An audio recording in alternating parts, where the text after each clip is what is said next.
Hi friends, మనం రెండో భాగంలో హేమంత్ పంత్ షిరిడికి వచ్చాక జరిగిన కథ తెలుసుకుందాం. వేడి చర్చ. షిరిడికి వచ్చిన రోజు హేమంత్ పంత్కి బాలాసాహెబ్ భటిత్ అనే వ్యక్తితో గురువు అవసరం గురించి వాదన జరిగింది. హేమంత్ పంత్, మనం ఎందుకు ఇతరులకు లొంగిపోవాలి? మనం మన పని చెయ్యాలి కదా. గురువు ఎందుకు? మనం మన ప్రయత్నం చేసి మనల్ని మనం కాపాడుకోవాలి. సోమారిగా పడుకునే వారికి గురువు ఏమి చేయగలరు అని అన్నారు. బాలాసాహెబ్ భట్ ఇంకో వైపు నుండి, ఏది జరగాలనుకుంటే అది జరుగుతుంది.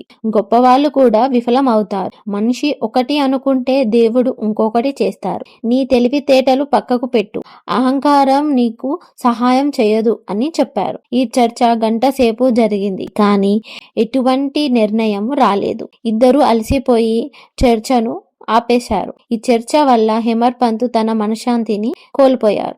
అహంకారం ఉంటేనే వాదనలు వస్తాయి అని అర్థం చేసుకున్నారు. ముఖ్యమైన మరియు భవిష్యత్ సూచకమైన బిరుదు. తర్వాత వారు మసీదుకి వెళ్ళినప్పుడు బాబా కాకాసాహెబ్ దీక్షిత్ని, వాడాలో ఏం జరిగింది, దేని గురించి చర్చ జరిగింది అని అడిగారు. నన్ను చూస్తూ బాబా ఈ హేమంత్ పంత్ ఏమి చెప్పాడు అని అన్నారు. ఈ మాటలు విన్న హేమంత్ పంత్కి ఆశ్చర్యం వేసింది. అసలు పేరు హేమంత్ పంత్ వచ్చేసి గోవింద్ రఘునాథ్ దుబల్కర్. అది కాస్త మారి హేమంత్ పంత్ గా భవిష్యత్తులో మారబోతుంది. కథలోకి వస్తే, ఎందుకంటే చర్చ జరిగిన స్థానం వాడ మసీద్ నుండి చాలా దూరంలో ఉంది. బాబా మనసులోని విషయం ఎలా తెలుసుకోగలిగారు? అతను సర్వజ్ఞానగులు కాకపోతే సాయిబాబా నన్ను హేమంత్ పంత్ అని ఎందుకు పిలుస్తున్నాడో అని దుబల్కర్ ఆశ్చర్యపోయారు. హేమంత్ పంత్ అనేది హేమాద్రి పంత్ అనే పేరు యొక్క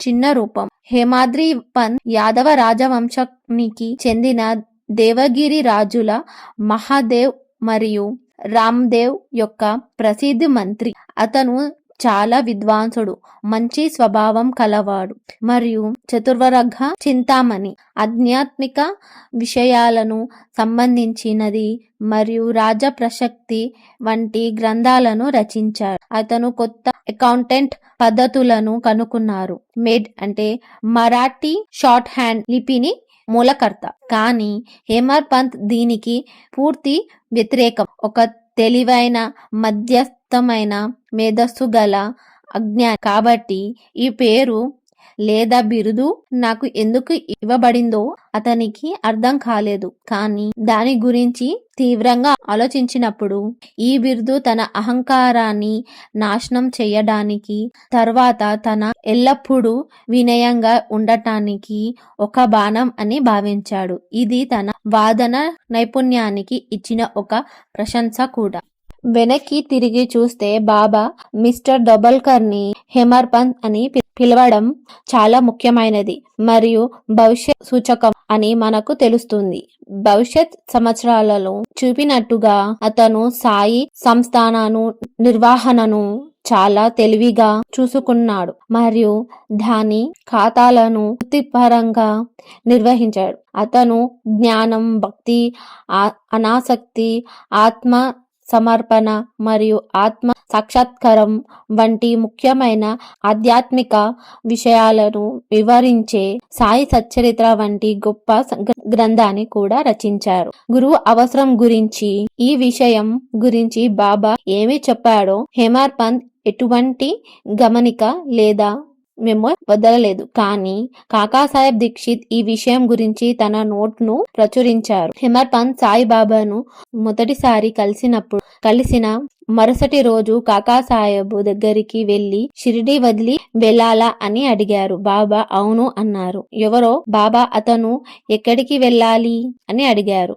బాబా పైకి అని బదిలిచ్చారు. అప్పుడు ఆ వ్యక్తి, అక్కడికి దారి ఎలా ఉంటుంది అని అడిగారు. బాబా, అక్కడికి చాలా దారులు ఉన్నాయి. ఇక్కడ నుండి కూడా షిరిడి నుండి ఒక దారి ఉంది.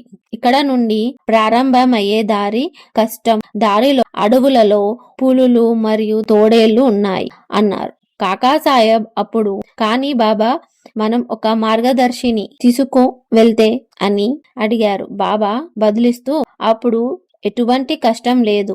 మార్గదర్శిని మిమ్మల్ని నేరుగా మీ గమ్యం స్థానానికి తీసుకువెళ్తారు.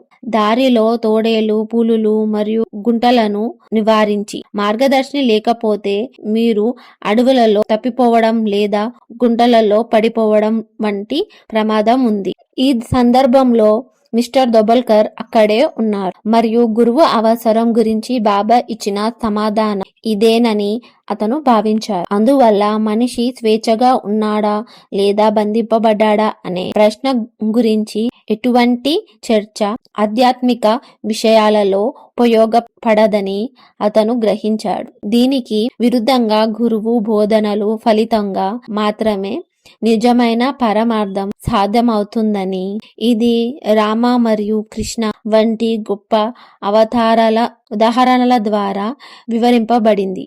వారు ఆత్మ సాక్షాత్కారం పొందడానికి వారి గురువులు విశిష్టుడు మరియు సతిపతి లొంగిపోవాల్సి వచ్చింది. అందువల్ల అటువంటి పురోగతికి అవసరమైన ఏకైక గుణాలు విశ్వాసం మరియు సహనం. శ్రీ సాయికి నమస్కారం.